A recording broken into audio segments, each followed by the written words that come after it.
Tejón, yo soy Belén Zurbano, somos las coordinadoras de la organización y queríamos simplemente ponernos a vuestra disposición, daros la bienvenida, indicaros que estamos, pendientes de cualquier sugerencia, incidencia, duda, tanto nosotras como todos los compañeros del equipo, y haceros un par de indicaciones de tipo práctico para que el Congreso funcione en la operativa interna lo mejor posible.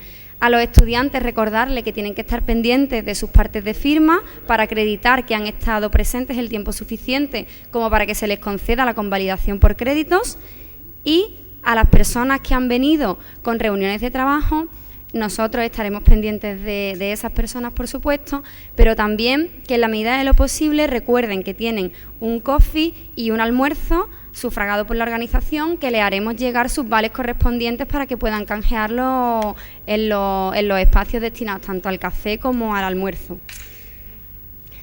Y nada, que estamos a su disposición, que cualquier cosa que necesite intentaremos ayudarlo y que bienvenido. Ya vamos a dar paso al acto de inauguración. Muchas gracias.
Buenos días, good morning. Comienza el acto de inauguración de esta segunda conferencia internacional de ética en los medios. Me acompañan, van a hablar a continuación el decano de la facultad, de Comunicación, don Antonio Checa, y después el director y responsable de esta conferencia internacional, don Juan Carlos Suárez Villegas. Tiene la palabra, en primer lugar, el decano del centro. Muchas gracias a la profesora Pilar Hostos, que está representando aquí hoy al rectorado de la Universidad de Sevilla. Buenos días a todos. Un congreso sobre ética de la comunicación en las circunstancias tan especiales que atraviesa el mundo de la comunicación, tanto por los cambios que están ocurriendo, y cambios, como saben ustedes, acelerados, como por el dramático momento desde el punto de vista del trabajo que vive la comunicación, no solo en España, aunque muy específicamente en España, sino prácticamente en todo el mundo occidental, supone una oportunidad única de reflexionar sobre lo que está ocurriendo y, en la medida de lo posible, intentar orientar sobre el futuro, intentar orientar en unos momentos, pues hay que decirlo, de bastante desorientación entre los profesionales. Nos preocupa que en estos tiempos en el que el trabajo en la comunicación es precario, esa misma precariedad nos está llevando a, dicho en términos coloquiales, bajar la guardia y no solo aceptar cualquier tipo de trabajo, sino aceptar cualquier tipo de información, y estamos constatando que disminuye visiblemente la calidad de la información que estamos haciendo y que estamos recibiendo, y que precisamente esto que aquí nos trae, la ética, empieza a ser desconocida en nuestros medios. Es impresionante, no sé si lo saben ustedes, se dan cuenta, la cantidad de sentencias que se han producido en los últimos años adversas para los medios. En España tuvimos una etapa que fue la transición, que fue incluso en los años 80, en la que los tribunales, por decirlo así, daban por lo general la razón a los medios porque se defendía fundamentalmente una libertad de expresión.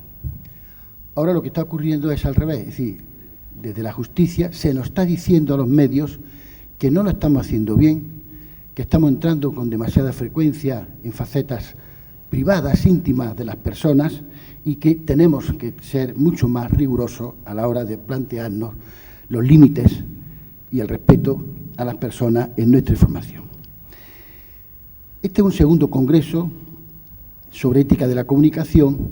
El primero dejó buen sabor, pero probablemente el mundo de la ética de la comunicación es tan amplio que exigía no solo abordar temas que no se pudieron tratar en lo primero, sino ver cómo está evolucionando. Así que yo quiero felicitar al profesor Juan Carlos Suárez Villegas, a Venecio Urbano y al equipo que durante esta semana, me consta, ha trabajado mucho para hacer un congreso que es ambicioso y que espero que deje huella. Quiero felicitarlos, digo, por esa labor que han realizado. Y a ustedes quiero pedirles no solo que participen, sino que sean muy activos, porque lo que se diga en este congreso esperamos que tenga una cierta trascendencia, esperamos poner pilares, fundamentos de cosas que nos están preocupando, de un mundo, insisto, muy cambiante como es el de la comunicación, con un futuro muy poco definido y muy contradictorio según quien haga de profeta. Entonces, es un congreso que exige participar, que exige opinar, que exige que todos aporten su granito de arena al éxito final. Así que, sin más, les doy la bienvenida a la facultad. La facultad está abierta para todo lo que ustedes necesiten, desde el comedor o la cafetería hasta la copistería o las aulas de informática que puedan necesitar. Les deseo una buena estancia estos 3 días en Sevilla y no dudo que el congreso será un éxito porque el programa es francamente ambicioso, es tentador. Las personas que participan pues tienen un nivel muy notable y ya insisto que la actualidad del tema lo hace especialmente apetitoso. Así que bienvenidos a la Facultad de Comunicación. Muchas gracias al decano de la Facultad de Comunicación. Tiene la palabra a continuación el director de esta segunda conferencia internacional, el profesor doctor don Juan Carlos Suárez Villegas. Buenos días, good morning. I try to make the presentation of this Congress, this international conference in English, and I read an introduction of this conference.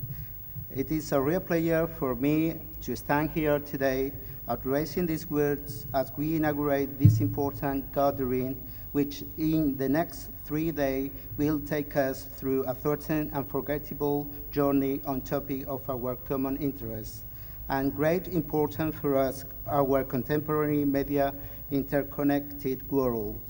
Our conference on media ethics emerged from the need to offer an unique and necessary academic platform to discuss crucial topics such as deontology, democracy, and human rights, among other issues, on the arena of journalism, advertising, and communication practice in general. In our increasingly interconnected media societies, this topic have become ever and even more important for both information professionals and citizens, while they are confronted with ethical questions in the definition of new information flows, representation spaces, social relations, and values. I do not want to be too long now, since we have 3 exciting days full of content ahead of us. But I do want to say before the formal opening of this conference that I am already very satisfied to see the number of followers that decided to participate in this year's new conference. More than 50 speakers from more than 10 different countries will present here their more recent works, while 8 different paper sessions will explore a wide range of topics in more than 80 new pieces of writing for this occasion. Certainly, the variety of topics that will be discussed here at the School of Communication of the University of Seville in the next hours and days is very promising, and I hope that this conference will be enriching for everyone. Let's not forget that conferences are even designed to be at the same time spaces for encounter, so I really hope that in between the stimulating presentation and innovative talk, you will enjoy meeting each other and make this day the beginning of the new inspiring academic and professional project. Finally, I want to thank all of you for having come from different parts of the world all the way to Seville. On behalf of the University of Seville, we feel very honored to have you all in our university, and we really hope that you'll have an unforgettable time here in Seville with all of us. I want to give thanks all the participants in this conference, and especially some professors that are coming for further places, like Professor Clifford Christian or Rafael Capurro or Cis Hamelin, that is coming, I think, this afternoon. And I think it's a great opportunity for us to have the occasion for debating about ethics. I think it's absolutely necessary to start to thinking communication from ethical points. So welcome and have a good time here in Seville. Thank you. Muchas gracias. Thank you al profesor Suárez Villegas, y en nombre del rector de la Universidad de Sevilla y de su vicerrector de investigación, que por diferentes compromisos pues no han podido acudir a este acto, me complace asistir a esta inauguración de esta segunda Conferencia Internacional de Ética y Medios de Comunicación. Una reunión científica que trata de algo tan necesario e importante, como ya se ha señalado, sobre el análisis de los principios éticos que deben estar presentes en la práctica del periodismo y en el uso que todos al final hacemos de los diferentes medios de comunicación. Necesaria, señalo, esta reunión porque la reflexión sobre los principios que debe regir esta profesión periodística en los diferentes medios de comunicación que existen hoy día se hace imprescindible y debe ser la guía, la conducta de estos profesionales, ya que su comportamiento y su labor llega generalmente a una gran masa de población. Pueden servir de buen modelo a muchas personas, pero también de todo lo contrario. A ello se une la creciente utilización de las redes sociales como factor de movilización social, como hemos podido comprobar en los últimos años dentro y fuera de nuestras fronteras. Importante esta conferencia internacional porque, sin duda, se trata de un tema muy oportuno y de plena actualidad. Esta mañana mismo, en los medios en la radio, de edad sin su consentimiento. No podemos seguir con ese todo vale con tal de vender más que el otro, que a veces impera en ciertos medios de comunicación y no hace falta mencionar a ninguno, o bien aprovecharse del anonimato que pueden ofrecer las redes sociales para difamar, injuriar o simplemente falsear datos o inventarse una noticia. Me parece, por tanto, muy pertinente que uno de los principales ejes argumentales de este Congreso se centre en analizar esos nuevos desafíos éticos del periodismo digital. Junto a ello, se abordarán cuestiones tan importantes como la comunicación y su relación con la democracia, con los derechos humanos, con los discursos culturales de hoy día, la autorregulación, debe llegar la publicidad y, por supuesto, he de señalar, dado que vengo del Vicerrectorado de Investigación, y reflexionar asimismo sobre la investigación en ética de la comunicación, campo en el que el director de esta reunión lleva años trabajando y aportando valiosas reflexiones. Precisamente desde el área de lengua española de esta universidad y a través del grupo de investigación de la profesora doña Catalina Fuentes, se está trabajando también sobre el tipo de lenguaje utilizado en tertulias de televisión, en radio y también en prensa escrita y en blogs.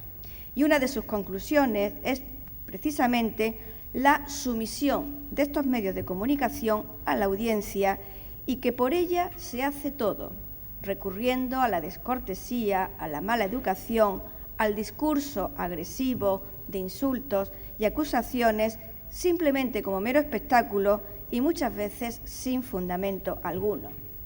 El peligro de utilizar estos registros en la sociedad es que esta sociedad, señalan en general, y fuera de verlos como algo esporádico, pues se normaliza y se adopta como algo normal.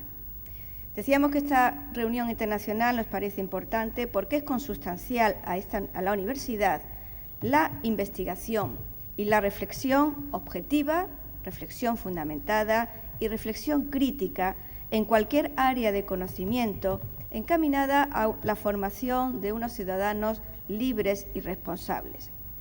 Y me parece que desde la universidad, desde el rectorado y desde cada una de nuestras áreas de conocimiento se debe fomentar y apoyar encuentros como este que hoy comienza, en el que se va a analizar estos principios éticos de la práctica periodística encaminada a la construcción de unas relaciones democráticas que se sustenten en el conocimiento y en la honestidad de unos buenos profesionales comprometidos con la veracidad y con la verdad. En tiempos como los que estamos viviendo de desazón e incertidumbre, es importante recordar y reivindicar estos principios esenciales e irrenunciables de la profesión periodística y su utilización en cualquier medio de comunicación. Deseo manifestar mi felicitación al profesor don Juan Carlos Suárez Villegas, responsable del Grupo de Investigación, Pensamiento Crítico, Comunicación y Derechos Humanos y profesor del Departamento de Metafísica y Corrientes Actuales de la Filosofía, la Ética y la Filosofía Política, así como también manifestar mi felicitación a todos los que han colaborado en la organización de esta segunda conferencia internacional, al Comité Científico y también, como no, al Comité Organizador. Quiero dar la bienvenida, como han hecho los que me han precedido en el uso de la palabra, a todas las personas que participan en esta reunión y, sobre todo, a todos aquellos que han venido de fuera, algunos desde bien lejos, a esta Universidad de Sevilla, que espero que desde esta reunión pues la consideren también como algo suyo. Espero que al final de esta conferencia el aprovechamiento científico de estos 3 días en esta Facultad de Comunicación les merezca la pena el desplazamiento a esta ciudad, a esta universidad, y también que a los organizadores, que el esfuerzo, que siempre es mucho y además hasta el último momento, pues se vea recompensado con la calidad científica y humana de sus compañeros de interés y de estudio.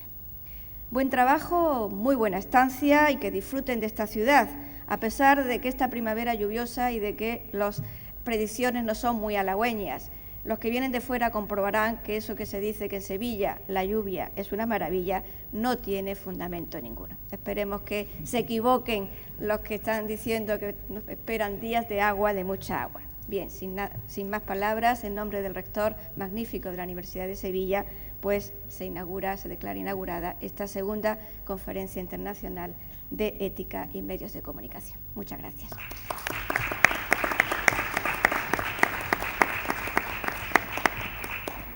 Sí, salimos. Comienza la parte científica. Sí.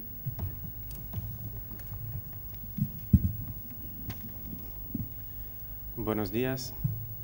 Voy a pasar a introducir el primer invitado y ponente de honor de esta segunda conferencia internacional de ética y medios de la Universidad de Sevilla, y como esta presentación va a ser completamente en inglés, empezaré a presentar nuestro invitado en inglés. Distinguished scholars and guests, teachers and students, colleagues and friends, good morning. Today I feel very honored to introduce Professor Clifford Christians, the main figure and guest of honor of the Second International Conference on Media Ethics of the University of Seville. Professor Christians' academic career has been so prolific that it would be extremely difficult to condense it all here in just a few lines. If I had to read now his full resume, it would not only take me probably a whole day to describe it, but it might take us all, at least, I think, a full 3-day-long conference to learn just a tiny part of his numerous and remarkable contributions to the study of ethics in media and human dialogue. I will therefore only mention a few of the most important details that define his dedicated, award-winning, and worldwide academic career. Mr. Clifford Christians is Professor Emeritus at the University of Illinois at Urbana-Champaign, where he works as a research professor of communications with joint appointments as a professor of media studies and professor of journalism. He received his PhD in communications from the University of Illinois, where he directed its Institute of Communications Research between 1987 and 2001, and he served as chair of the doctoral program in communications between 2007 and 2009. He has been a visiting scholar in philosophical ethics at Princeton University, a research fellow in social ethics, and also a visiting scholar at the University of Chicago, and a Pew Fellow in Ethics at Oxford University. On the Faculty of Illinois since 1974, Christian has won 5 teaching awards, being his teaching interest in philosophy of technology, dialogic communication theory, and media ethics. He serves as well on the editorial boards of a dozen academic journals, and he is the author or co-author of 10 books, including Good News, Social Ethics and the Press, Moral Engagement in Public Life, Theorists and for Contemporary Ethics, and the Handbook of Mass Media Ethics, among many others. He's currently completing also a new book with Carlen Nonderstreng on communication theories in a multicultural world. On behalf of the Second International Conference on Media Ethics of the University of Seville, we are very grateful that he could come all the way from the USA to be here with us at this very university. Muchas gracias y bienvenido, Profesor Clifford Christians.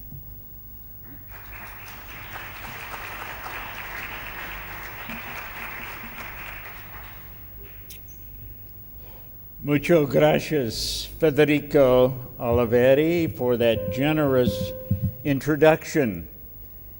And Professor Juan Carlos Suarez and the Faculty of Communication, thank you for this impressive conference. And to be included in it is a great privilege, and I'm honored to participate over these 3 days. Truth is a central issue in communication in general and in global media ethics for sure. Hence the topic, truth as a cross-cultural principle. The academic's prayer is of special meaning today. Dear God, show us the truth, but keep us from those who have found it. Truth in the age of global media. Information is the lucrative marketplace of the 21st century. Business leaders specialize in ideas, images, and data. High-tech electronic firms are remapping what they call the Silicon Planet. Science parks around Cambridge, England are a paradise for computer entrepreneurs. Zhangguancun in Beijing, an international home for computer outlets, internet cafes, and digital startups. In the U.S., more than 5,000 communication and cyber companies are clustered in Silicon Valley, California, and in Silicon Alley, New York. Ireland is now the world's second largest software exporter. Finland has the highest concentration of web units in the world, and Korea the greatest broadband capacity.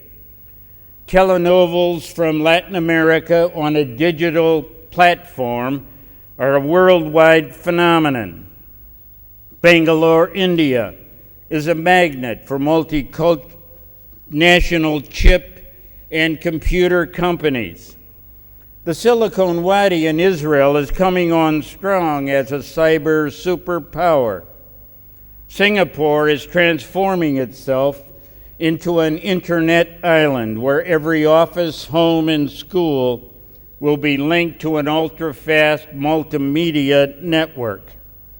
Geography has been organized by political power, north-south, colonial, colonized.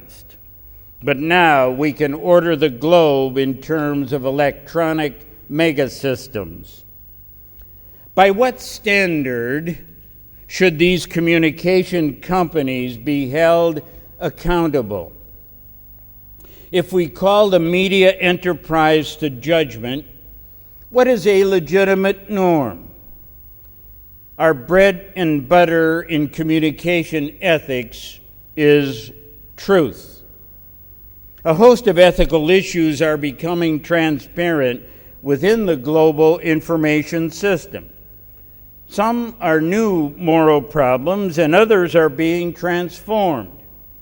But the centerpiece ought to be truth. We need to articulate a believable concept of truthfulness as a master principle for today in news, entertainment, public relations, and advertising. The digital convergence of media technologies is new. Therefore, do we need a new ethical theory? I answer that question in the negative. The venerable concept of truth should be at the forefront of the information revolution. However, our challenge is not truthfulness in any form, but truth that can prosper in a technological age. Truth as authentic disclosure. Truth is under attack from everywhere, clearly in a predicament, and undoubtedly in your mind too. However, instead of abandoning the concept, we ought to recover the idea and redefine it. When we articulate truth in an international framework, the richest terms are the Hebrew ameth and the Greek aletheia. Ameth, genuine, authentic, and aletheia, openness, disclosure. Truth as authentic disclosure. And the moral accent is reflected across the human family. Truth is one of the highest values in Latin American communication. The Truth and Reconciliation Commission in South Africa presumed that suffering from apartheid can be healed through truthful testimony. In Mahatma Gandhi Satyagraha, the power of truth through the human spirit eventually wins over force. And for the Danish Søren Kierkegaard, truth is subjective, and Emil Brunner of Germany spoke of truth in encounter.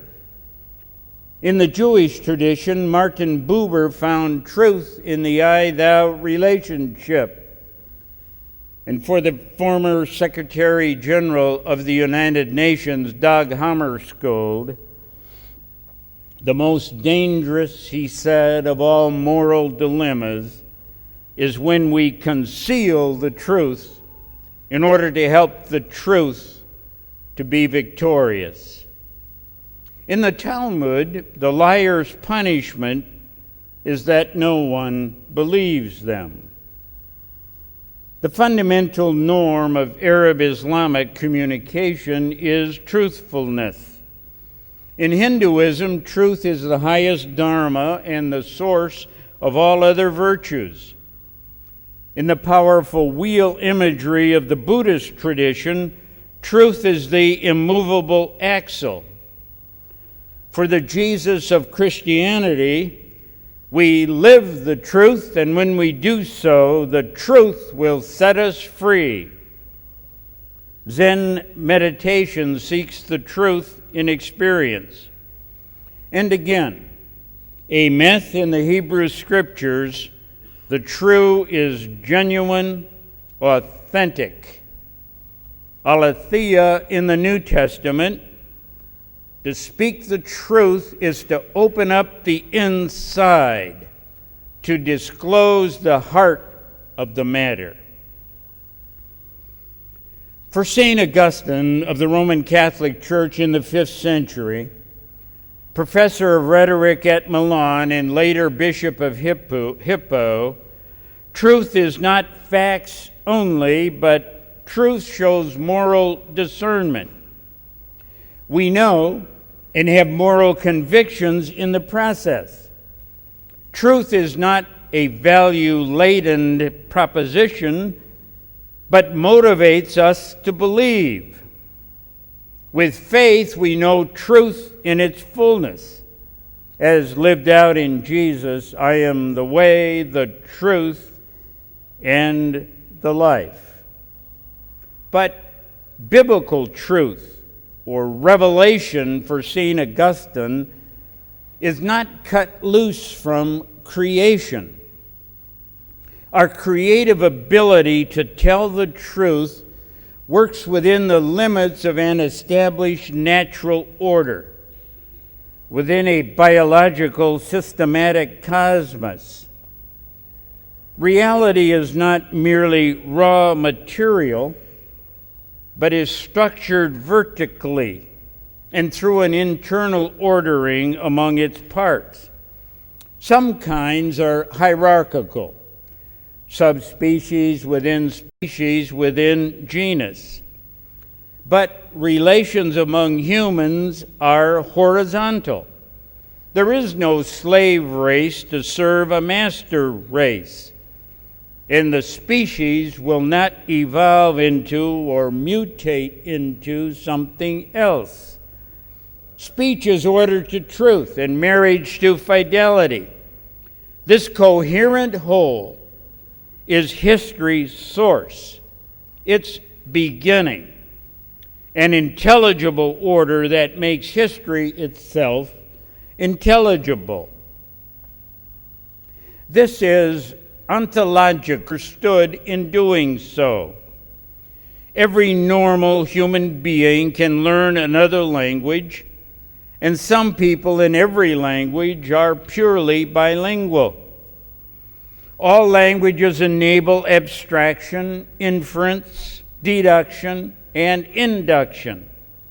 All human languages serve cultural formation and not merely social function. All humans know the distinction between raw food and the cooked. Among human beings are common universals entailed by the creatureliness as lingual beings. In terms of this realism of being, norms can be embedded successfully within cultures in history, East and West. Truth is not pure fact or precise data, but seeing beneath the turbulent surface of everyday affairs. Truth means to strike gold, to get at the core, the essence, the nub, the heart of the matter. Truth claims, in their most profound sense, fit together into the coherent whole that the created order is known to be. Human existence is impossible. We live. The news media have no choice but to honor this norm as obligatory for their mission and rationale. And now to illustrate. Jacques Ellul speaks truth about our technological age. Truth is authentic disclosure beneath the surface. And that's what he does. That is, exposing life and its meaning, the basic issues underneath. For this French social philosopher, the transition into a technological society is more fundamental than anything the human race has encountered for thousands of years. Originally, human life was organized around nature. In the Western experience, the pre-Socratics, Thales, Anaximander, Anaximenes, debated earth, air, fire, and water as origins of one another, until Socrates made human beings the centerpiece. Over history, our thinking was first rooted in nature. From the Garden of Paradise to farming, we fine-tuned our existence into the seasons, weather, the soil. Now we're going through a gigantic shift in which technology is the primary reference. Streets, buildings, machines, automobiles, computers organize our lives and perceptions. The technological world is effacing the previous orders.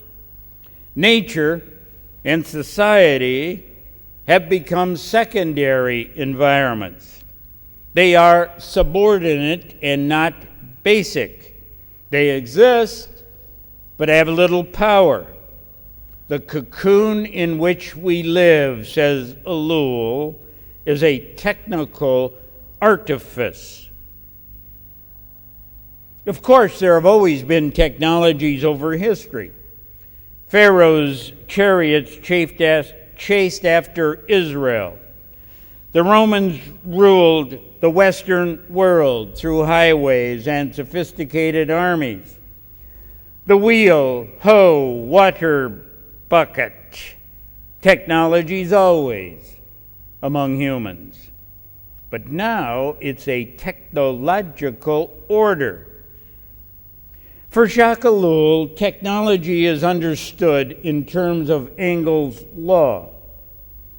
As quantity increases, quality changes. A village of 1,000 is not just on a numerical continuum to a city of 1 million. A qualitative shift occurs as numbers increase. With the village of Aspetitia on the one end, fundamentally different from the city of Madrid on the other. While technologies have always been used, the 20th century saw a quantum shift to a different order. Ellul's law, in terms of Engels, from technological products to a technological system, from tools to a technological commonwealth. In Ellul's classic, The Technological Society, the problem is not products per se, but la technique, the spirit of efficiency that underlies them. The issue is not machines, first of all, but the mystique of machineness, the instrumental worldview on which technological systems depend. Like heatness and red-hot iron, la technique permeates everywhere. The world of means expands in size and speed. It's one way to think about it. In ethics, we distinguish ends and means.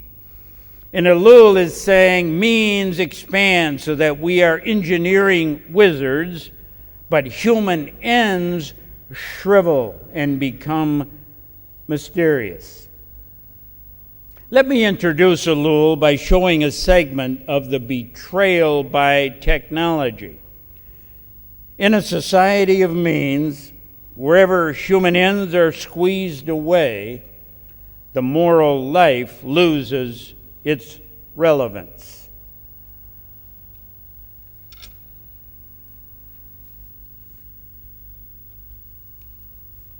L'efficacité,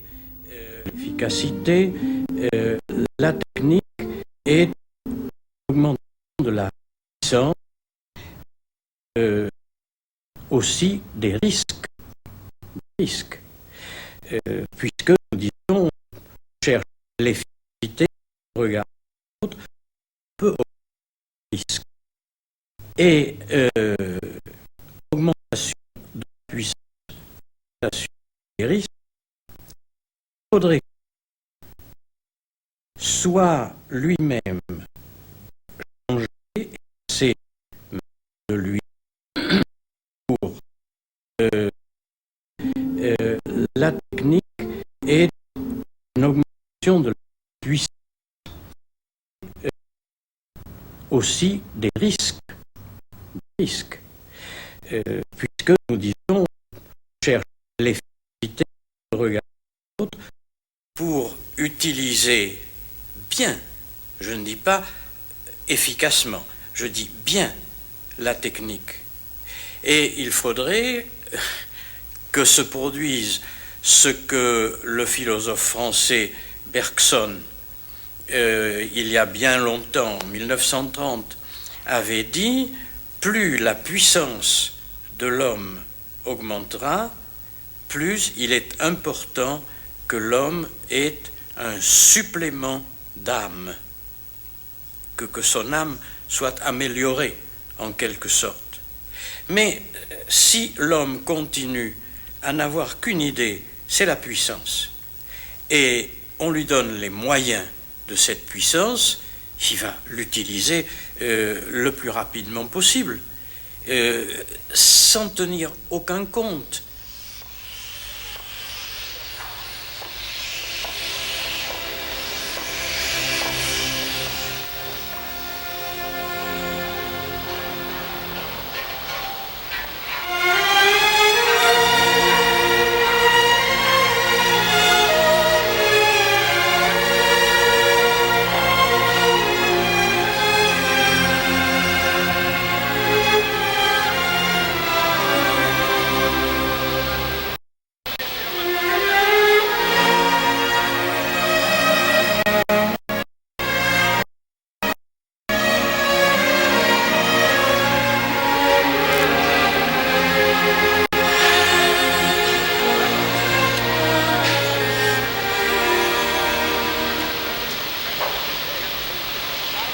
La technique ne supporte pas le juge. C'est-à-dire, les techniques ne supportent pas qu'on porte un jugement éthique, moral, sur ce. Et pourtant, porter des jugements éthiques, des jugements moraux, des jugements spirituels, c'était ça la plus haute liberté de l'homme. Or, je suis privé de ma plus haute liberté. C'est-à-dire que je peux faire, moi, tous les discours que je veux sur la technique, les techniciens, ça leur est complètement égal. Ils ne changeront rien à ce qu'ils sont en train de faire, ce qu'ils ont décidé de faire et ce qu'ils sont conditionnés à faire. Car le technicien n'est pas libre, il est conditionné. Il est conditionné à la fois par son éducation, par les pratiques qu'il a, et puis par l'objectif à atteindre. il n'est absolument pas libre dans l'exercice de sa technique, il fait ce que la technique exige. Voilà pourquoi je pense qu'il y a un conflit entier entre la liberté et la technique. L'efficacité,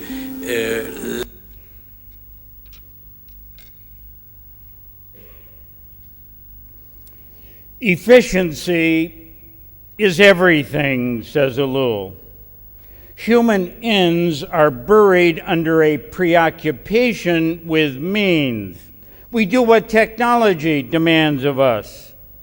Humans fit into the technological order, like you saw on the screen, that is, panels engineered into a building's dome. Technology and freedom contradict each other. In our secular age, enamored of machines, life becomes amoral, without moral bearing, devoid of moral categories. There is immorality for sure: murder, cheating, cruelty. But remember authentic disclosure. Abril wants to go deeper.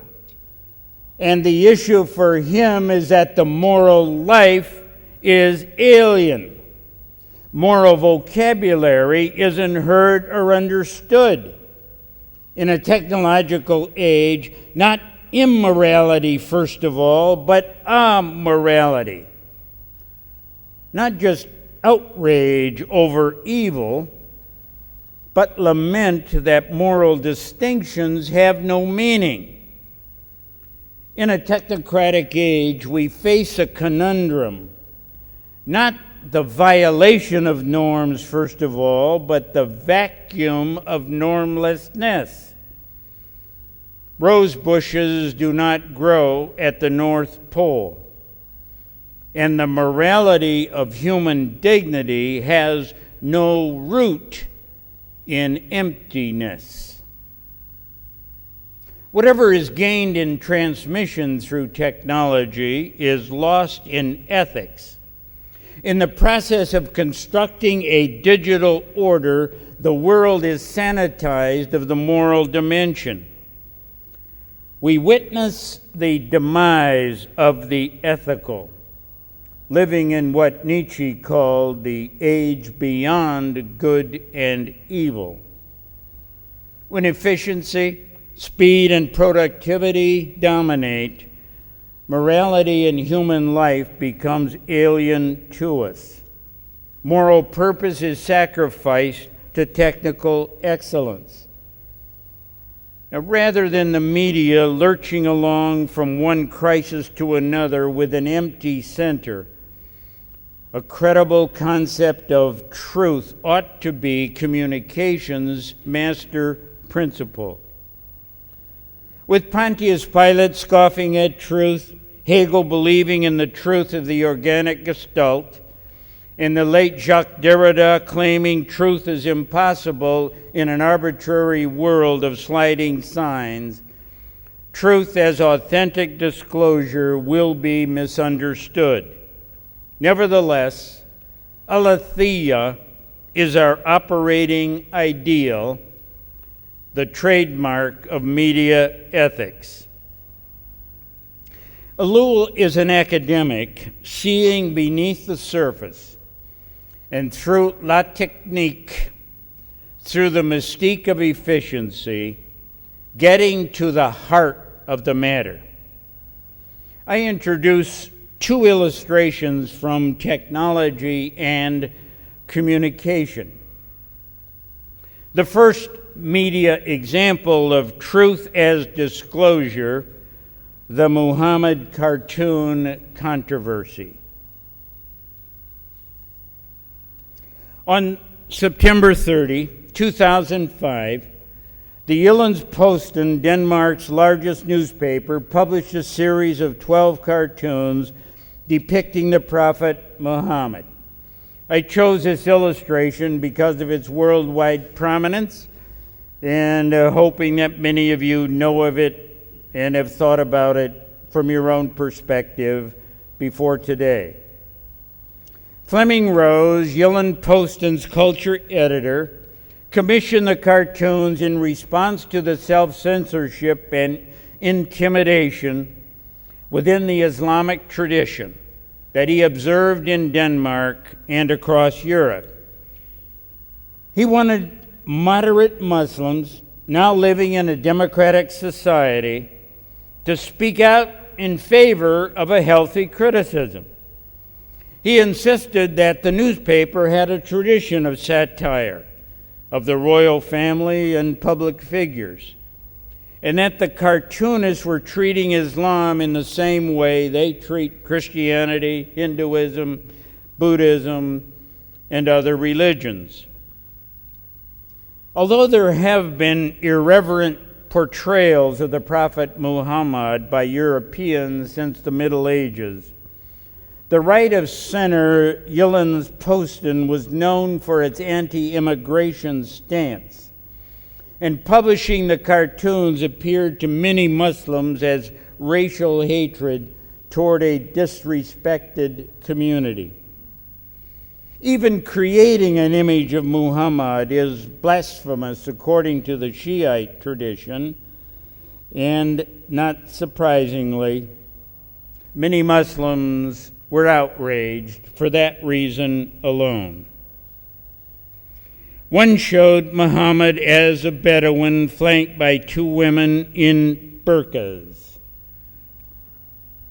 Another shows him standing at the gates of heaven, telling newly arrived suicide bombers that heaven has run out of virgins. Muhammad is defined by a crescent and star, not Muhammad, peace be unto him, but a scheming conqueror of Christian Europe and the universe. And in the most offensive cartoon, Muhammad is wearing a bomb-shaped turban complete with a burning fuse, turning the Aladdin story into Muhammad the terrorist. In mid-November, some Danish fundamentalist imams set off on a journey throughout the Middle East. They took with them the 12 cartoons, 10 others that were published in the Danish Weekend Avisen, and 3 more of unknown origin, one showing Muhammad with a pig's nose. The imam's hot-headed travel with the additional incendiary cartoons was the major cause of the worldwide turmoil that ensued.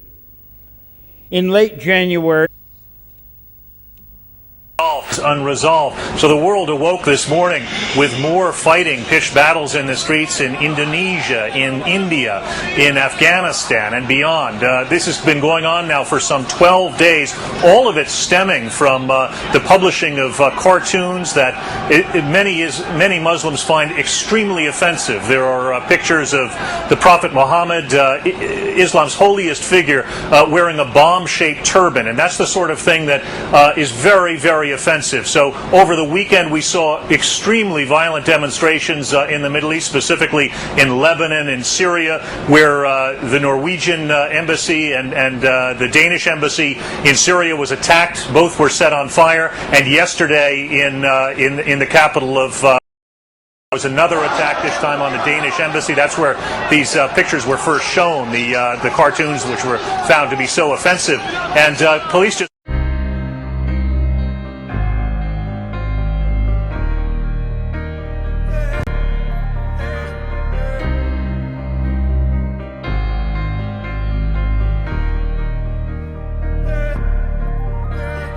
Holding on your rope, got me 10 feet off the ground. And I'm hearing what you say, but I just can't make you sound.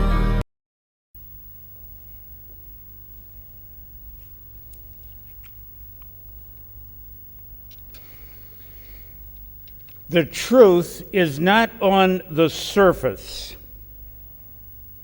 The media make cartoon publication and the violent aftermath the news frame. But the true aletheia is not the cartoons. The meaning is said to be a dispute over freedom of speech and the freedom of religion, with both sides correct and the controversy unending. But that is not aletheia either. The truth on the deepest level, aletheia, is modernity. The Jyllands-Posten acts on it without shame, and the Muslim world struggles over their encounter with it. Modernity. The post-medieval world is industrial and scientific rather than agrarian. Neutrality and reason. Modernity, the home of free market capitalism. Modernity since Descartes' revolutionary doubt, which transformed the concept of certainty from God and the church to subjective thought. Modernity, secularism, experimentation instead of divine revelation. Modernity was the issue for Fleming Rose and the newspapers who published in support of him following the original September 2005 publication in Denmark. Individual rights, utilitarian ethics,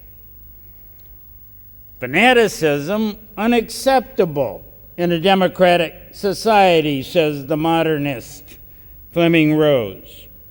Religious beliefs, pre-modern, antiquated. And for Islam, a struggle over modernism. A brutal, vicious, unresolved battle with modernism. Islam being pushed to the world stage, engulfed by global technology, is put into contest with the ruling power of the industrial nations, modernist culture.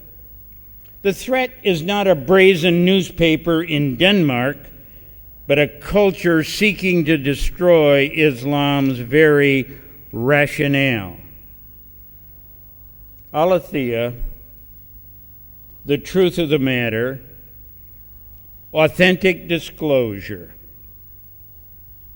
For modernity's uncritical acceptance by the Jyllands-Posten, and for the violent opposition of Muhammad's followers, the challenge is identical. Aletheia points to the ethics of human dignity as the radical opposite of modernity's ideology. The intrinsic worthiness of the human species instead of individual rights. All human beings created in the image of Allah and therefore sacred. Instead of the shrill ideology of free speech modernism, in opposition to the fundamentalist ideology of the pre-modern imams, we speak to the truth, to gold, to substance, the core aletheia. All human beings have sacred status, irrevocable dignity. We appeal to our common universal humanity rather than to an Eurocentric ideology on the one hand and an Islamic ideology on the other. Commands. Human dignity considers both the publishing of the cartoons and the violence unethical.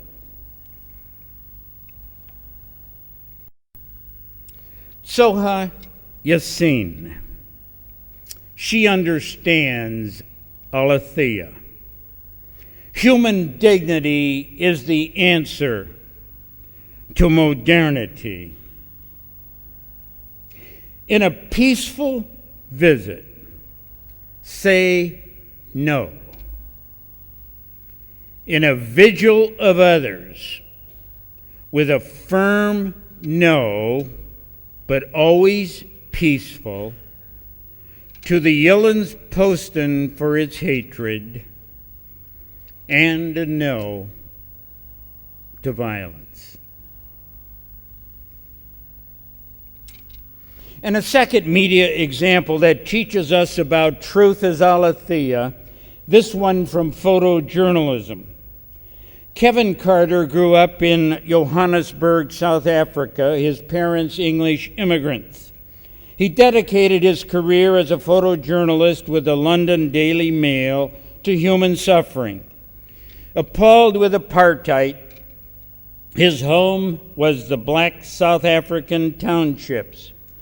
His commitment was not to the political elite and the Afrikaner businessmen, but the 80% native population living under apartheid's brutality.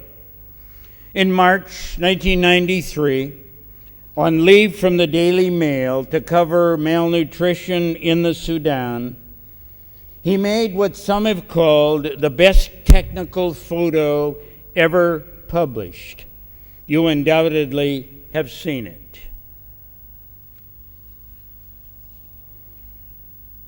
Outside a UN feeding station in Darfur, this starving Sudanese girl is broken down in exhaustion, whimpering, fetal in posture, a hooded vulture waiting her death. Carter watched the scene from the forest edge for 20 minutes to make sure the alignment of the vulture and the little girl were exactly right. Then took the photo, chased the vulture away, and went back into the forest to smoke cigarettes and weep. The photo won him a Pulitzer Prize for feature photography in July 1994. 2 months later, he committed suicide in Johannesburg at age 33 with exhaust fumes from his pickup truck near a riverside where he played as a child. In his suicide notes, the words are debated until today. The pain of life overrides the joy, to the point that joy does not exist. The pain of life overrides the joy to the point where the joy does not exist. Does he mean rejection that he suffered after the Pulitzer for not helping the child? Apparently more interested in the awards to follow than laying down his camera and carrying her to the relief camp nearby. Or did he mean that the accumulated burden of representing South Africa's suffering over his career and his intensity as a photojournalist in his assignments left him without the joy he needed to exist? Carter and his 3 journalist friends were called the Bang Bang Club, reporting on the apartheid struggles in the homelands, bang-banging photos wherever there was violence. Award winners all, as this Pulitzer photo testifies by one of the gang, bang, bang gang members. An ANC supporter is axing to death a Zulu. The hand driving the machete turns your eyes to the human torch set on fire. With a passerby so used to the violence, he walks along without looking. Maybe prize-winning photos of the horrific are the journalist's pathway to social change. But for Carter, the suffering was too much. Long bouts of depression, drinking and drugs, outrage over killings, corpses, and trigger-happy madmen. On the question of truth in the electronic age, Carter lived and died with the mainstream definition of truth as facticity. His photo is not aletheia, truth in context, truth on the deepest level of meaning underneath. Carter represents truth as raw fact, objectivity, neutrality, as he works from the sidelines, a mirror of reality. Newspapers printed it, judged the photograph's quality on that basis, and the Pulitzer Board gave it the highest award in journalism because it met the standard of truth as objectivity. But aletheia, authentic disclosure, insists on truth in context, on thick description, on seeing beneath the surface to the heart of the matter. Interpretive sufficiency, it is sometimes called, a deeper reading of the little girl's suffering by communicating the attitudes, culture, language, and definition of the people and events actually being covered. The news media disclosing the depth and nuance that enable readers and viewers to identify the fundamental issues of justice themselves. Aletheia, a photo not to be released unless its context is elaborated.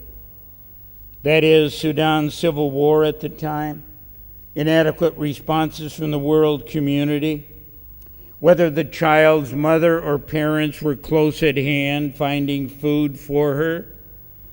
Aletheia cannot condone the photo, but one after he carried her to the food camp, assuming this is the right way to handle her brittle body, or photos of the nearby village Ayad, where apparently she was from.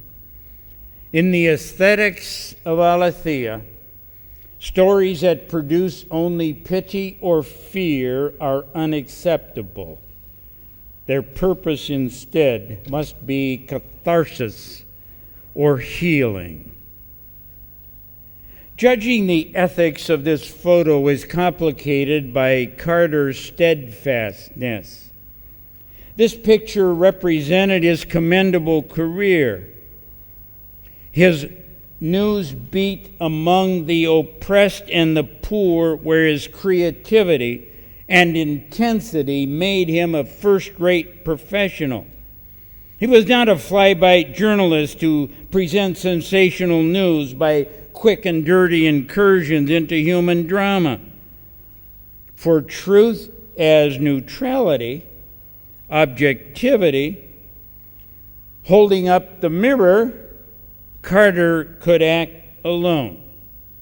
But for aletheia, he needed a team of journalists to present the truth in context, not a photograph in isolation. Speaking the truth, aletheia, getting to the heart of the issue, is enormously difficult in a technocratic age. Penetrating beneath the surface is hard under any circumstances, but especially when that surface is a complicated platform of sophisticated technologies, digital, satellites, mobile computing, and the new social media. The overwhelming power of instrumentalism tends to trap technology within efficiency, making us satisfied with means rather than ends. Ellul speaks of the technocratic imperative in the news. We go where the technology dictates we do, rather than our understanding, in a liberal arts sense, of history, sociology, and the deeper meaning. But with a lull in academia, the truth emerged. Authentic meaning was disclosed. For a lull, beneath the surface of this technological age, the true word is instrumental efficiency. For the Muhammad cartoons, Alethea insists that we not limit our reporting to the freedom of the press versus freedom of religion controversy, but focus on the issue of modernism that is driving it. Using Kevin Carter's Pulitzer photo as a basis, one can imagine how coverage of malnutrition in the sub-Sahara ought to be done Alethea style. It is far from settled whether a credible version of truth-telling can be established in the upheavals of our age. But for the teachers, the students, and the professionals here at the Second International Conference on Communication Ethics, recovering Alethea as a master norm in public communication is our ideal. Through the truth, we respond to the human yearning for a lever long enough to move the earth. Thank you for listening.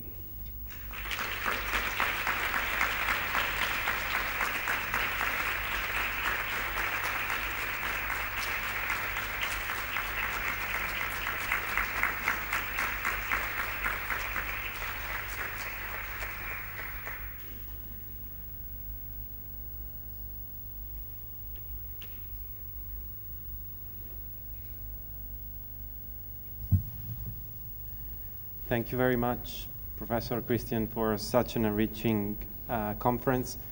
There will be a turn of questions now, so if anyone would like to ask any question to Professor Christian, this is the moment to do it.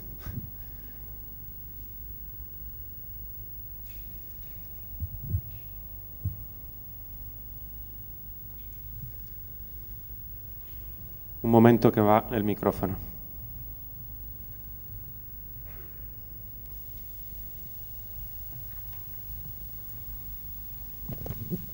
Thank you very much for that. Just a question about Elul. I don't know his work, and I found his ideas very interesting, and I found especially interesting the way in which he presents technology as a challenge to truth. My concern, though, is that the analysis is technologically determinist. And there, for me, isn't a bigger social theory which contextualizes technologies and modernism. And that perhaps there are different kinds of modernities as well. That would be a second point.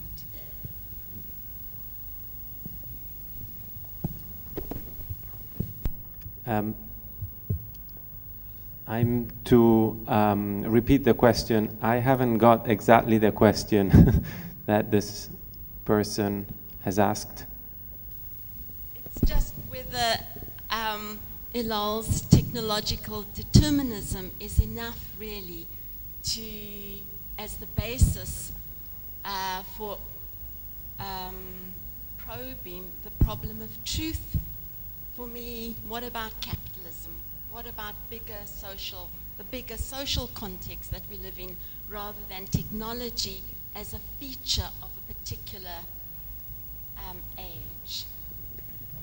She's asking about what other contexts, like capitalism and elements in the societies that we live in, has limitators of the truth. Beyond just the deterministic view of Elul's about truth.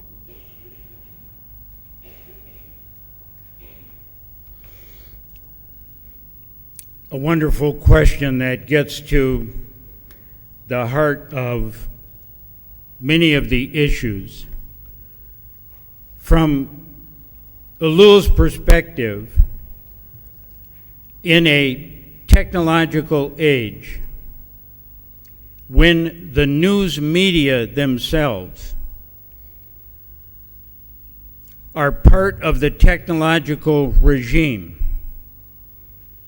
when our students have to be trained in the technology and know how to use it well in order to provide the visual representation of the world that meets technology standards. Abril would put some of it at least, responsibility on the audience. He's calling for a liberal arts education for our students going into the media. If they know literature, history, sociology, psychology, philosophy, if they have a broad liberal arts education, our journalists have an opportunity not to be trapped in the technological regime, but as a matter of fact, live beyond it and get underneath it to the fundamental issues. And he makes a plea for education as a whole. That is, critical thinking is said to be the heart of a liberal arts education. And if we're graduating as citizens, participants in our society, those who can do critical thinking and imagine what the world is beyond what you see on the screen because they know some of the history, background, language, issues themselves, then one has the possibility in this highly visual age to get to the heart of the matter. Abril's work seems to scandalize the visual. Humiliation of the Word is the title of one of his books. That is, the printed word, the oral word is being humiliated by the visual. It loses its resonance with us. So it's a double demand and basically a call for the kind of training and for those within the media themselves, the additional study, workshops, commitment to what we generally call the world of the liberal arts, so that, as a matter of fact, we're not consumed by the demands of the technological regime. But again, a good question that gets to the heart of much of the issue on the floor.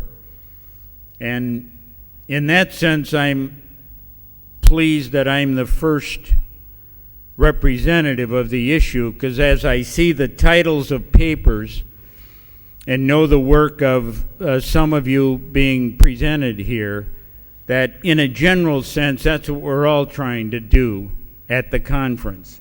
How to make ethics sparkle.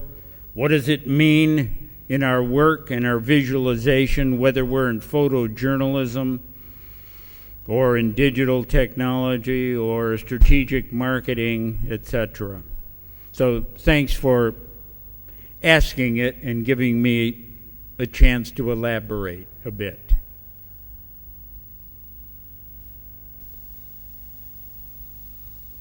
I think here I am. Thank you. Thank you very much for the presentation, Mr. Professor. I really didn't understand the exact point between the immorality and immorality. Could you please just very similarly and basically explain it for me? Thank you. How he distinguishes between the amorality and immorality. Amorality and immorality. Yeah. He would like an explanation on how you distinguish amorality with immorality in this. Say that again, please. How we can distinguish between amorality and immorality.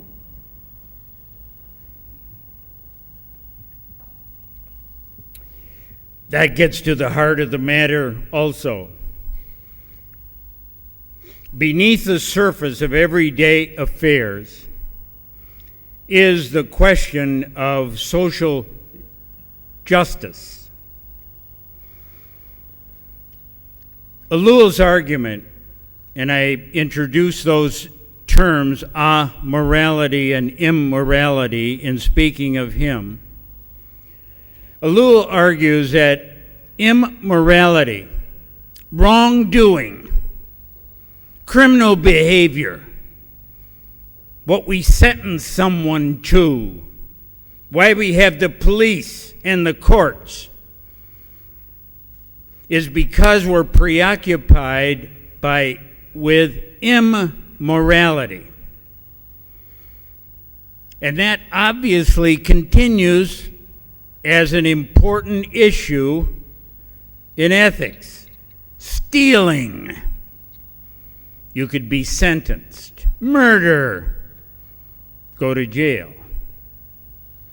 But that's thinking of justice and the legal apparatus around it that assumes we know and can preserve through our institutions the distinction between the moral, what's right, and the immoral, wrong, good, bad, righteousness, sin, or unrighteousness.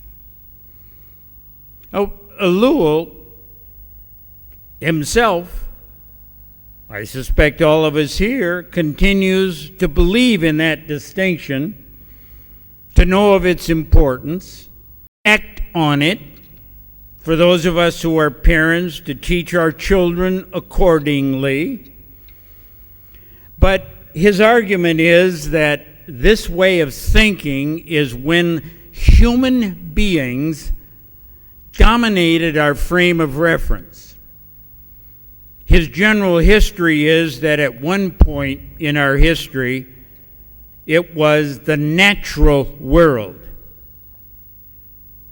the cosmology that oriented our thinking, the seasons. Then in the West, since Socrates, human relations, the human being, and how human beings ought to treat one another. And it's immoral to destroy another human being. What he's now attempting to do is elaborate what it means to live in a third order called the technological. We still have human-to-human relations, obviously. We still think of our relation to the natural world. And ecology is resurrecting our understanding of it. But the dominant frame of reference, he's saying, is technology. And for those of us in the media, the technology regimes begin to shape our thinking, our way of life, our world view. And that's where the word amoral comes from. That is, within this world of technological order, is such a preoccupation are at the margins. So his argument is that more and more in a technological society, we don't really understand any longer what immorality means. Or I use Nietzsche. For those of us who understand the world in Nietzsche terms, he claimed that with the death of God, more complicated than this, but the basis of morality is gone, and so now we're living in a world beyond good and evil. And it's a version of that Ellul is referring to. That is, why is it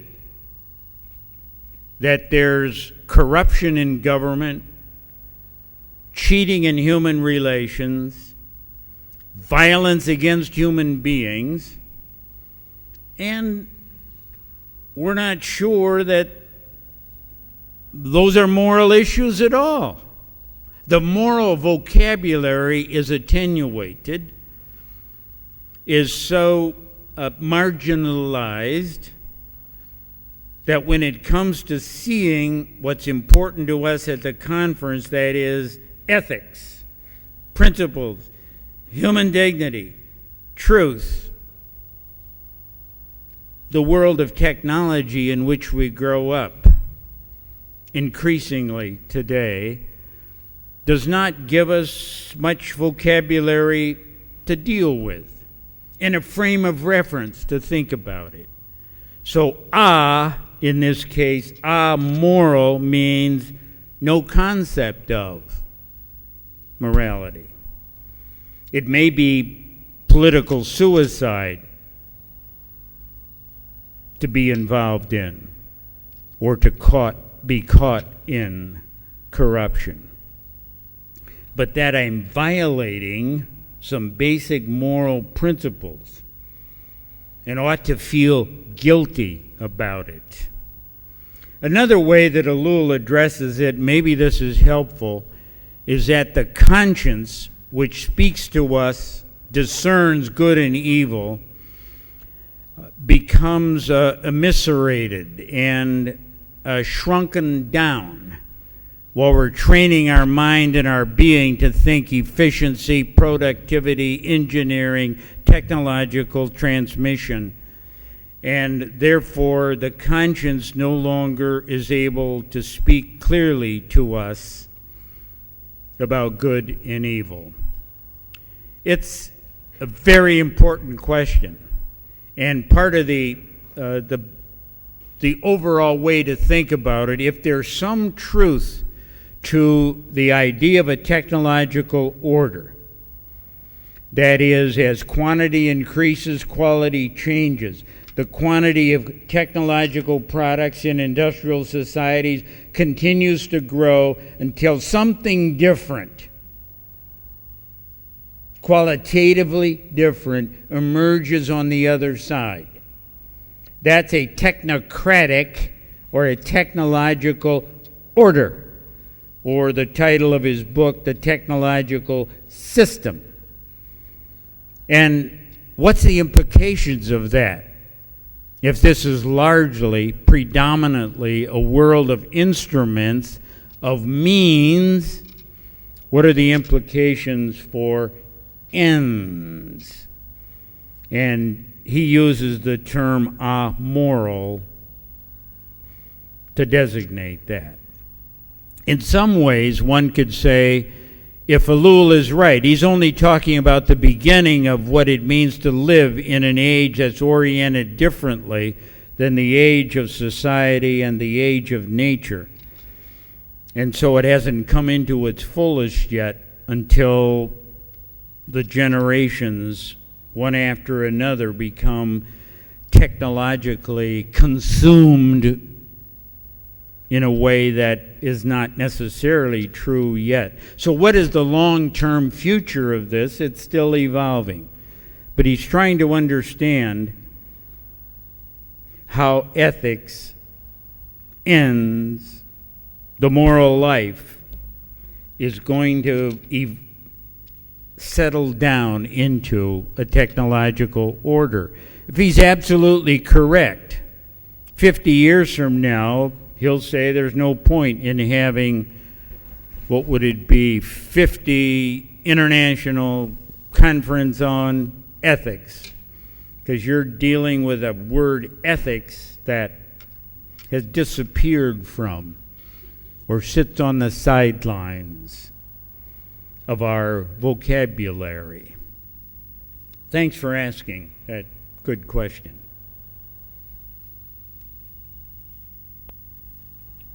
Hi. Well, first of all, let me introduce myself. I'm Carlos Gomez Palacio, Dean of the School of Communication at Anáhuac University in Mexico City. Professor Christians, first of all, thank you very much for your lecture. It was very insightful, and believe me, I learned a lot from your lecture. My specific question is as follows. Well, first of all, to some extent, you already answered my question by answering the first question a few minutes ago. But my question is, how can we change orientation of education for journalists, since more often than not, the emphasis in our curricula has been put on freedom of expression and freedom of the press instead of emphasis on the importance of truth. There is practically no emphasis on responsibility, on respect for cultural differences, and on sensitivity to human needs. You said in your answer to the first question that liberal arts could be part of the answer to solve the problem. But unfortunately, as you know, sometimes liberal arts education or courses are being taught independently from the journalism principles. What would be your advice in this respect in order to avoid this kind of quote-unquote divorce between liberal arts and the principles of journalism? You want to summarize it? The meeting today is being streamed live on computer, and one reason for reading the questions back to the audience is so it's heard well on that system. So please, Federico, if you would.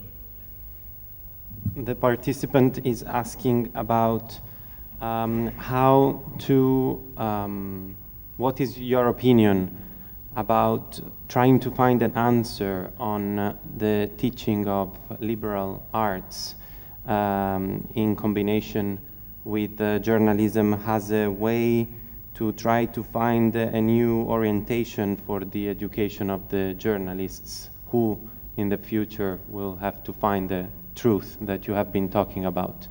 I hope that I've been able to summarize it correctly.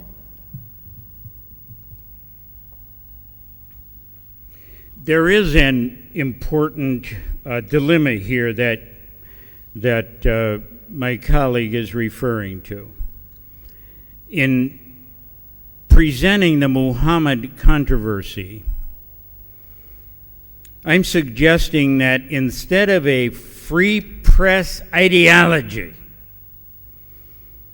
free expression in a democratic society, that as a fundamentalist ideology, what Yellen's Poston must do is shift from this commitment to modernity, to individualist rationality, to technical efficiency, must shift from that to human dignity. And behind your question is then the profound struggle. Our field, gets its rationale, its inspiration from the freedom of expression. Does it mean, if one is to do journalism a la Thea style, that these bedrock commitments to, in this case, freedom of expression, has to be sacrificed? That is, that we tell the Jyllands-Posten, yes, in a democratic society, the freedom of the papers, of the news system, to report without bias, without censorship, without fear from the government, to report it, the truth, as they see it, because it's fundamental to the democratic order, it's guaranteed in the Constitution, as some countries do, etc. So at the heart of the issue is, if we want to bring the liberal arts into perspective, into our training, how do we still continue our commitment to maintain, without watering it down or sacrificing it, a commitment to the kind of journalism that's absolutely crucial for a complicated world, a global world, a society that needs this public forum so that issues are discussed outside of what the government is dictating or what business expects as a way of keeping it running. There must be a way to insist on free speech, freedom of expression, but always conditioned by human dignity. In the United States case, which I would know better than your Mexico and other parts of the world, the First Amendment is balanced with the 14th Amendment. The First Amendment is not absolute in itself, but assumes, like in the 14th Amendment case, civil rights. People's civil rights.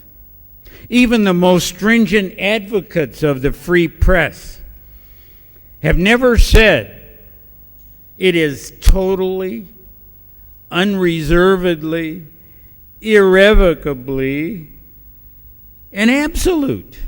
You can't cry speech in a crowded theater.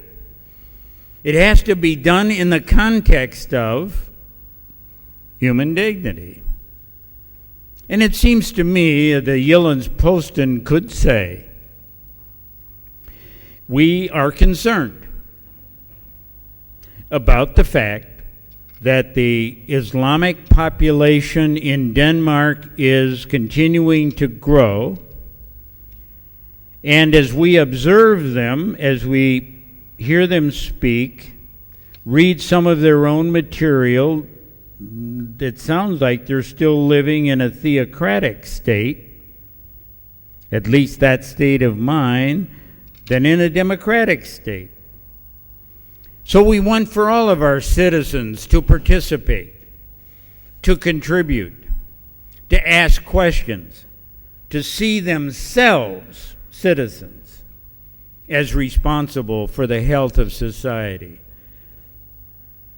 And they could have done it without creating the cartoon model as a way to initiate it. If they had done more on cartooning itself, on that genre, and had people understand it, that would have helped. It's clear that the initial reaction within Denmark itself by the Islamic population there was much more educative. You have a point here. maybe we should be thinking about this differently. There were 42 responses from the Islamic population to the cartoons from the subscribers, the readers of the newspaper, and they saw through what the newspaper, they were still offended but understood its purpose better. It was the imams who took the 25 cartoons, carried them to the Middle East, including, in other words, the 13 that had never been published in the paper to begin with, 3 of them just outrageously offensive, that were not criticizing a free press in a democratic society, but themselves stirring up trouble. But, and your question has so many dimensions to it. That is, depends a lot on our faculty. That is how we integrate liberal arts thinking into our courses when there are so many demands on training our students already. Faculty members who may come out of the liberal arts. Some people are arguing that the kind of education I'm calling for means that undergraduate journalism training is over. That all we can do is work on the master's level. Or like the world of law, right? You get a bachelor's degree in political science or in literature or history, your liberal arts in mind, and then you spend your training years in law school. And obviously, emphasizing graduate training is one way to do it. Somebody who's had experience already in the field or undergraduate degrees in the liberal arts. The problem of Kevin Carter illustrates that we have to find ways of doing more collegial, cooperative journalism. In our country, the problem is that the journalist, the reporter on the field, no longer has editors, the city editor, the executive editor. They're eliminating those positions. And oftentimes when photographs appear, or when there's a storyline that's not developed, there's a good editor that says, aha, there's history here. There's another dimension that has to be told. We're not serving our public correctly if it's just the sensational dimension of this drama. So it seems as though, there are several pathways to answer your question. And one reason I appreciate a conference like this is that in some ways we're all struggling with the same issue and none of us has the perfect answer that we can simply teach to the rest. We're in this together and how to do it well and learning from each other in order to meet the standard that you're suggesting. Federico, do we still have time? It's up to you. I call it. Or is this the last question? I didn't know I had so much power. Unless there are other questions, short question, we do have a last short question and then we can call the end of this inaugural conference. Professor Christians, you started your talk today by broad-based appeal, and you mentioned the truth as the hub of Dharma, and you referenced the Talmud, and you referenced truth's role as an important key to Arab and Islamic ethics. But isn't it true that two of the defining features of globalization are, one, a lack of ability to speak about religious traditions, and two, the presupposition of a capitalist economic idea or grounding for business, including media businesses? And so if we're going to talk about a global sense of media, we both assume that a capitalist enterprise is the basis of it all, and we also don't have the ability to speak in religious terms. Now, if we take those two things, how do we actually make an argument to people who are in the media and working, not just in academia, but practitioners as well, to say truth should be more than an economic commitment or a minimal commitment to law, or even a minimal commitment to universal ethics outside of any one particular religious tradition? Because universals in that sense is just reductive, right? So how do we say this is enough? Are you suggesting that we have sort of multiple locations for truth or multiple senses of truth, or do you still think a universal sense like this is both possible and something that you could convince practitioners to take seriously in a world that's driven by largely non-religious and economic concerns? I'm going to try to summarize this broad question. The participant is basically asking how can we, how would you describe a way of condensing the needs of today's global capital-oriented journalism for practitioners out there who have to come across with the needs of the capital-oriented news enterprises, with a way of finding a universal truth valid for practitioners out there in the global world. I hope I've been able to summarize properly your question. Thank you.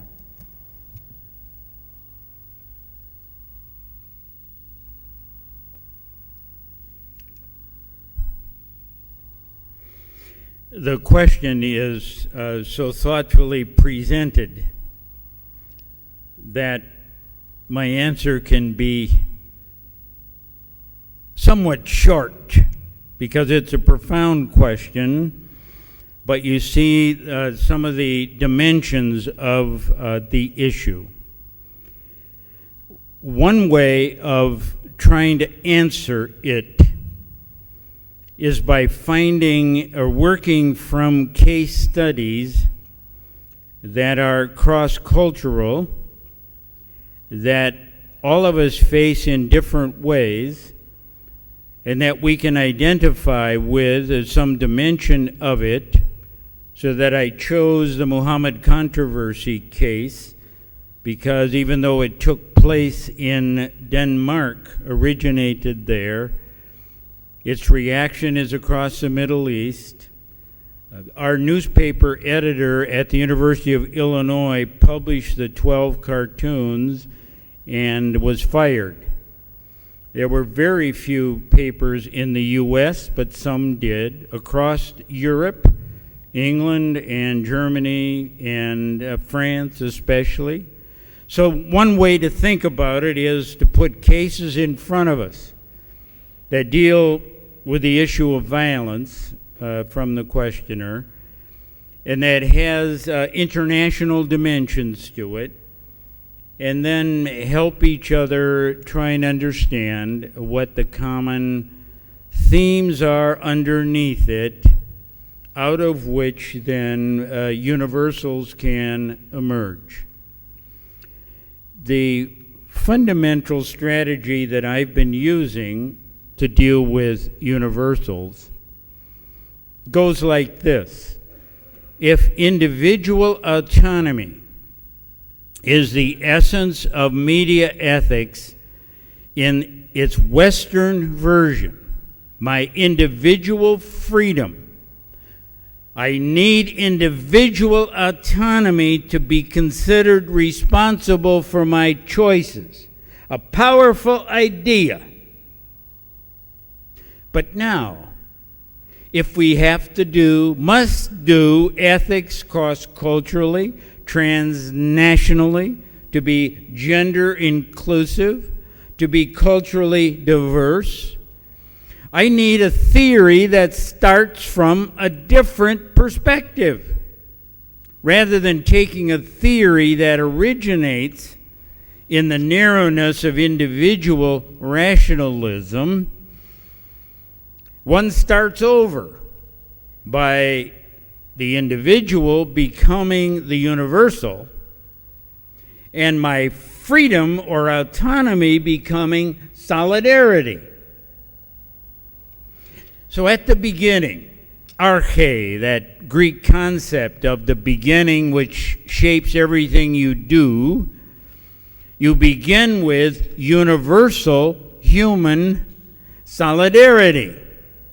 And as Aristotle argued, there has to be a beginning point, an unmoved mover, or knowledge is not possible.